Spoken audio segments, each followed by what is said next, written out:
ఈ దీపావళికి మీరు మరింత స్మార్ట్ అయ్యేందుకు బిగ్ సి తీసుకువచ్చింది దీపావళి ధమాకా ఆఫర్స్. మొబైల్ కొనుగోలు చేయండి 10% instant discount, attractive gifts, mobile protection smart watch లేదా ఇయర్ బడ్స్ ఫ్రీగా పొందండి. ఈ దీపావళిని మరింత బ్యూటిఫుల్ గా మార్చుకోండి బిగ్ సి దీపావళి ధమాకా ఆఫర్స్ తో.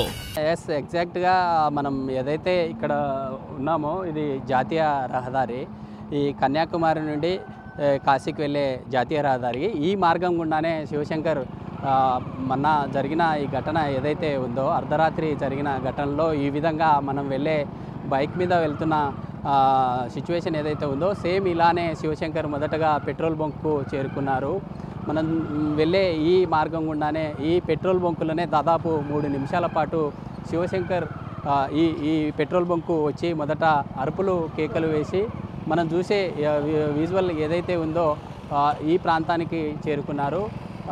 మొదట ఈ పెట్రోల్ బంకు చేరుకున్న తర్వాత ఈ బంక్ ఏదైతే ఉందో ఈ మొదటి పాయింట్, ఈ పాయింట్ దగ్గరే బైక్ పార్క్ చేసి ఇక్కడ నుండి స్టాండ్ వేసిన తర్వాత అరుపులు కేకలు వేసి ఈ ప్రాంతానికి చేరుకున్నారు. మొదట ఎక్కడైతే ఈ పంపు ఉందో ఈ పంపు బాయి లేకపోవడంతో అరుపులు కేకలు వేసినటువంటి పరిస్థితి. ఇక్కడ అరుపులు కేకలు వేసిన తర్వాత ఇక్కడే సెంటర్ స్టాండ్ వేసి మొత్తం 360 డిగ్రీస్లో మొత్తం టర్న్ చేసి ఇక్కడ నుండి నేరుగా అరుపులు కేకలు వేసిన తర్వాత ఇక్కడ నుండి ఇక్కడే 3 పంపులు ఉన్నాయి.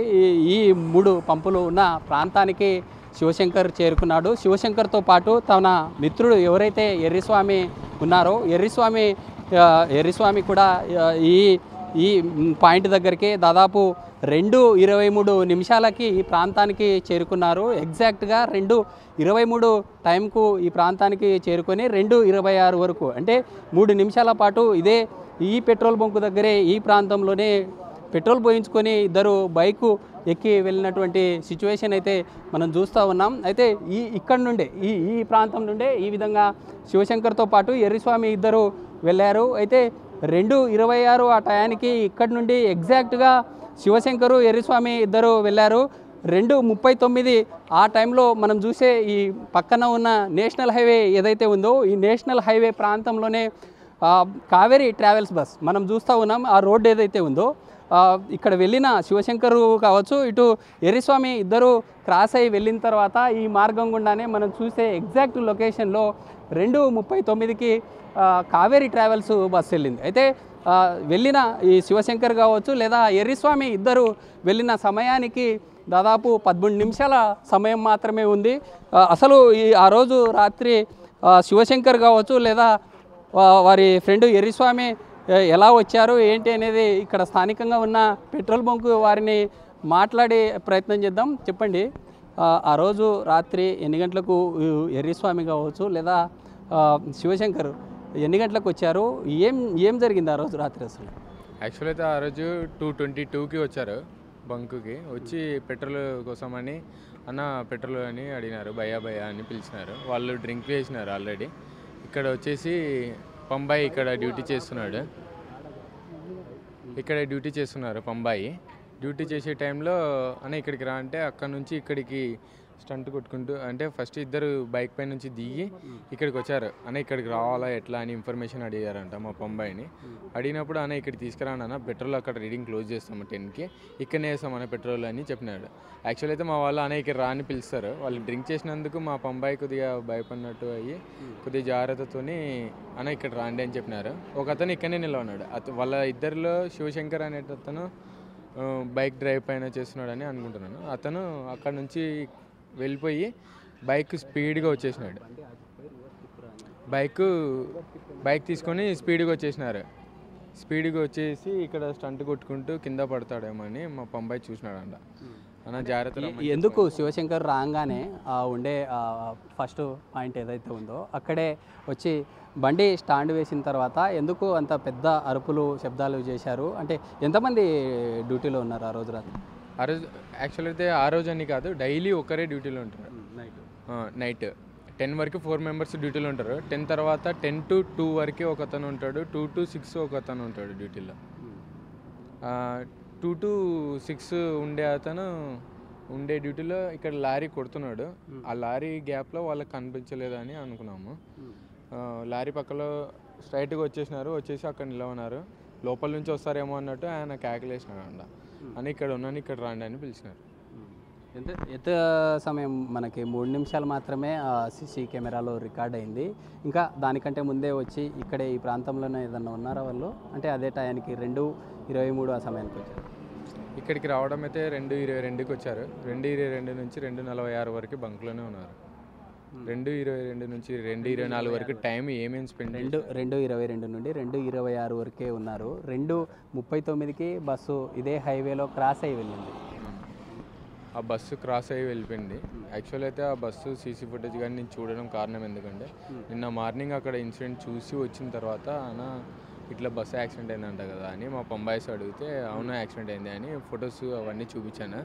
ఈ షర్ట్ అతన్ని మా పంబాయి గుర్తుపట్టినాడు. అన్న ఈ నాకు తెలిసి నైట్ నేను పెట్రోల్ కొట్టినట్టున్నాను, ఒకసారి అన్నకి చెప్పి సీసీ కెమెరా చెక్ చేయండి అన్న అంటే సీసీ కెమెరా ఆ టైంలో సీసీ కెమెరా చెక్ చేసినప్పుడు అదే షర్ట్ వేసుకున్న అతను అదే బైక్ సేమ్ పొజిషన్ అంతా కనబడిచింది. అక్కడ చూసిన అతను ఈయననేనా కన్ఫర్మ్ చెప్తున్నాను నేను అన్నాడు. ఈ మధ్యకాలంలో ఈ సోషల్ మీడియా ప్రభావంతో ఏఐ వీడియోస్ కావచ్చు లేదా వివిధ మాధ్యమాల్లో వాటిని క్రియేట్ చేసి సోషల్ మీడియాలో వదిలివేస్తున్న పరిస్థితి. నిజంగా మీ బంకులో వాళ్ళు రావడం జరిగిందా? నిజంగానే అవంతా రికార్డెడ్గా ఉన్నాయా? రికార్డెడ్గానే ఉన్నాయి, అన్నీ రికార్డెడ్గానే ఉన్నాయి. 222 నుంచి 226 దాకా ఉన్నారు. మా దగ్గర మినిమం 13 కెమెరాస్ ఉన్నాయి. 13 కెమెరాస్లో చెక్ చేస్తే 3 కెమెరాస్లోనే వాళ్ళు కనబడిస్తున్నారు, మిగతా కెమెరాస్లో కనబడలేదు. ఎందుకంటే మెయిన్ కెమెరాస్ 3 కెమెరాస్ ఉంటాయి. అది ఫ్రంట్ సైడ్ నుంచి బ్యాక్ సైడ్ నుంచి ఇన్కమింగ్ అవుట్ గోయింగ్ ఉంటుంది అంతే. ఇంకా ఎక్కడ ఆ రోజు రాత్రి ఈ పంపులనేనా శివశంకర్ కానీ లేదా తమ ఫ్రెండ్ ఎరిస్వామి ఇక్కడేనా మీరు వారికి పెట్రోల్ ఇక్కడనే ఫిల్ చేశారు, ఈ పంపు దగ్గరనే ఫిల్ చేశారు. అంటే అర్ధరాత్రి కేవలం ఒకరే డ్యూటీలో ఉంటారని చెప్తున్నారు. ఆ డ్యూటీలో ఉన్న సమయంలో భయం ఏమి అనిపించలేదా మీకు? అలాంటి సిచ్యువేషన్ ఆల్రెడీ ఆ వీడియోలో మనం చూస్తూ ఉన్నాము. వాళ్ళు ఓవైపు అరుపులు కేకలు, మరోసారి ఎక్కడ అసలు ఆ బైకు ఏదో స్టంట్లా అంతా ఛాయలు ఏర్పడ్డాయి. ఏ ప్రాంతం అది? ఇక్కడ ప్రాంతం. అక్కడ నిలబడినారు కదా, అక్కడ నుంచి వచ్చేటప్పుడు ఈ టర్నింగ్లో ఇక్కడ ఈ నుంచి వచ్చేటప్పుడు స్టంట్ లాగా కనపడిచింది కెమెరాలో. అక్కడ నుంచి వచ్చేసి ఇక్కడ ఫిల్ చేయించుకున్నాడు. యాక్సిడెంట్లో చనిపోయినాడు కదా అతను ఫిల్ చేయించుకున్నాడు. అన్న ఫిల్ చేయండి అని చెప్పినారంట.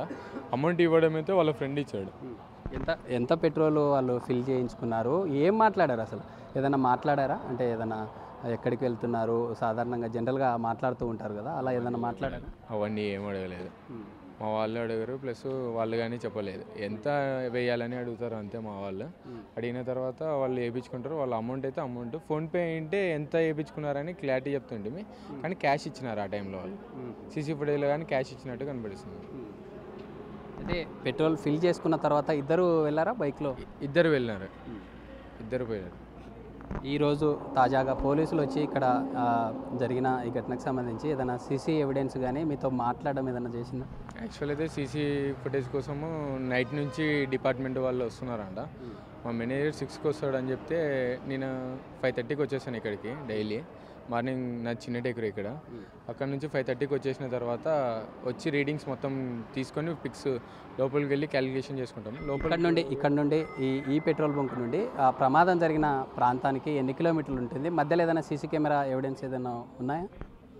అంటే ఇక్కడ నుంచి పోవడానికి మొత్తం పొలం ఏరియాస్ వస్తాయి కాబట్టి మేబీ చిన్న టేకుడు దగ్గర ఏమైనా కనపడవచ్చు. అంటే స్పాట్కి ఎన్ని కిలోమీటర్లు? ఇక్కడ నుంచి 2 కిలోమీటర్స్ స్పాట్కి.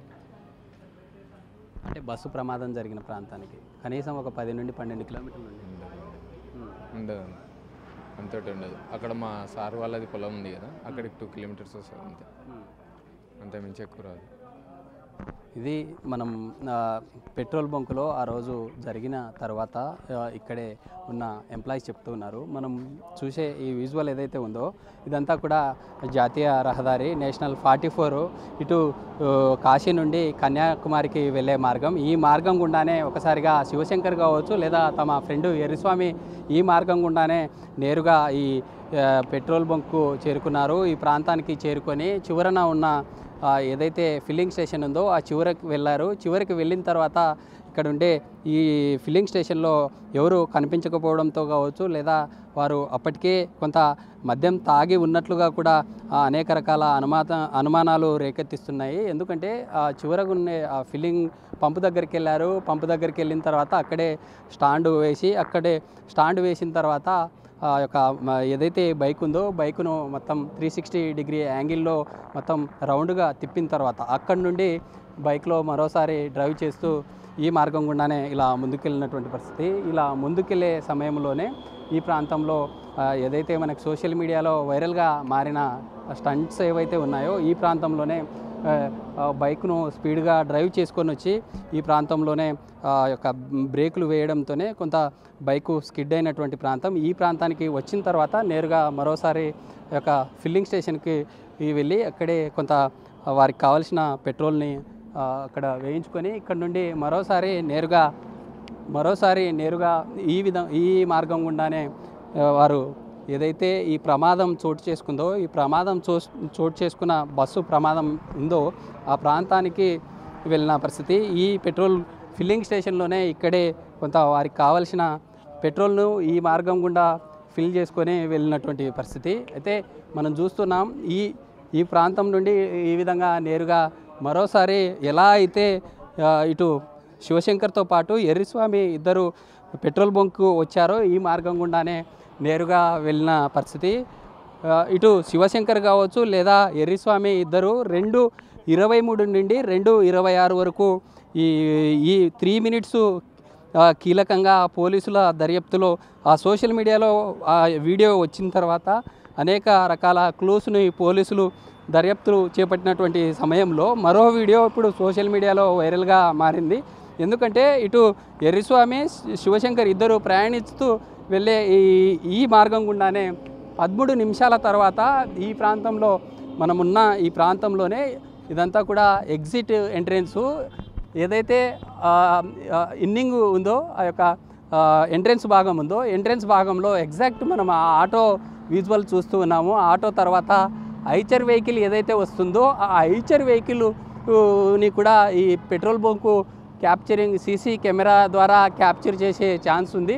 ఇలాంటి ఆ యొక్క కావేరీ ట్రావెల్స్ బస్సు కంప్లీట్గా అక్కడ క్యాప్చర్ కావడంతోనే వెళ్ళిన శివశంకర్ కావచ్చు లేదా ఎర్రిస్వామి ఇద్దరికి 13 నిమిషాల గ్యాప్ ఉంది. ఇక్కడ నుండి ఆ స్పాట్కి వెళ్ళాలంటే కూడా 13 మినిట్స్లో ఇక్కడ నుండి చేరుకునే ఛాన్స్ ఉంది. ఎంటైర్ ఎపిసోడ్లో అనేక రకాల అంశాలు సస్పెన్స్గా మారాయి. ఎందుకంటే మొదటి నుండి డ్రైవర్ అంతా కూడా బైకును ఢీకొట్టడం వల్లే ఈ ప్రమాదం చోటు చేసుకుంది. దాదాపు 300 మీటర్ల మేర బస్సు ఢీకొట్టి ముందుకెళ్ళడం వల్లే ఇలాంటి ఘటన చోటు చేసుకుంది అని రకరకాల యాంగిల్స్లో నిన్న పోలీసులు మీడియా సమావేశం పెట్టిన తర్వాత జిల్లా ఎస్పీ కీలకమైనటువంటి ఈ విషయాలు ఏవైతే ఉన్నాయో ఆ అంశాల ఆధారంగా పోలీసులు ఎక్కడైతే కర్నూలు ఇటు ఏపీ ఇటు తెలంగాణ 2 రాష్ట్రాల మధ్యలో ఉన్న ఏదైతే టోల్ గేట్ ఉందో పుల్లూరు టోల్ ప్లాజాలో ఆ యొక్క బస్సు ఏ టయానికి అక్కడ పాస్ అయింది, బస్సు పాస్ అయిన తర్వాత ఏ వెహికల్స్ వెళ్ళాయి, ఒకవేళ ఏ వెహికల్ వెళ్తే ఈ శివశంకర్ కావచ్చు లేదా ఎర్రిస్వామి వెళ్ళిన సమయంలో ఏ వెహికల్ ఢీకొట్టింది, ఒకవేళ వేరే వెహికల్స్ ఢీకొట్టే ఛాన్స్ ఉంటే ఎలా ప్రమాదం చోటు చేసుకుంది అనే యాంగిల్లో కూడా మధ్యలో ఈ 13 మినిట్స్ గ్యాప్లో ఇటు శివశంకర్ కావచ్చు లేదా కావేరీ ట్రావెల్స్ బస్సు వెళ్ళిన సమయంలో దాదాపు 13 నిమిషాల గ్యాప్లో ఏ వెహికల్స్ వెళ్ళాయి అనే కోణంలో పూర్తి స్థాయిగా అంటే ఇప్పటికే ఆ ఘటన జరిగిన తర్వాత స్పాట్గా శివశంకర్ డెత్ అయిపోయారు. మిగతా తన మిత్రుడు ఎవరైతే వెళ్ళారో ఎర్రిస్వామి భయపడి అక్కడి నుండి పరారైనారు అని చెప్పారు. పోలీసులు ఇప్పటికే పోలీసుల అదుపులో ఉన్నారు. పోలీసులు కూడా అతన్ని విచారిస్తున్నారని చెప్తూ ఉన్నారు. అయితే ఇటు ఎర్రిస్వామి కావచ్చు లేదా ఆ బస్సు నడిపినటువంటి వారు కూడా పోలీసుల అదుపులో ఉన్నారు. వారు చెప్పే వాంగ్మూలాన్ని బట్టి పోలీసులు ఇంకా ఈ కేసుకు సంబంధించి ముందుకెళ్లే ఛాన్స్ ఉంది. పోలీసులు మరీ ఇంకా అనేక రకాల ట్విస్టులు నెలకొనే ఛాన్స్ ఉన్నట్లుగా కూడా తెలుస్తుంది. అయితే ఈ అంశానికి సంబంధించి ఇప్పటికే స్టేట్ గవర్నమెంట్ కూడా చాలా సీరియస్గా తీసుకుంది. దాదాపు ఈరోజు సెకండ్ డే నడుస్తూ ఉంది.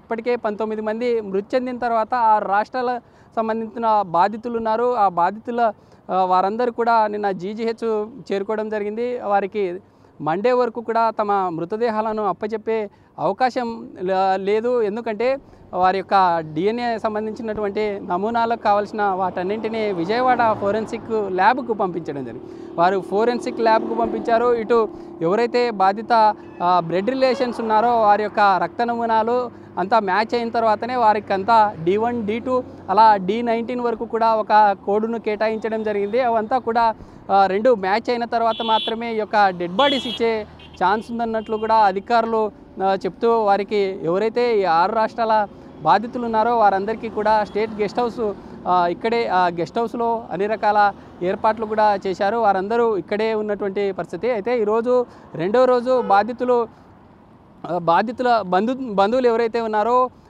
త్వరితగతిన ఈ యొక్క టెస్టులు నిర్వహించి రాష్ట్ర ప్రభుత్వం కూడా ఈ కేసును అనేక ఘటనలు చోటు చేసుకున్నాయి. అంటే ఎలాంటి ట్విస్టులు ఉన్నాయి, అసలు ఏం జరిగింది, త్వరితగతిన ఈ కేసును ఛేదించాలంటూ కూడా కోరేటటువంటి సిచ్యువేషన్ అవుతుంది.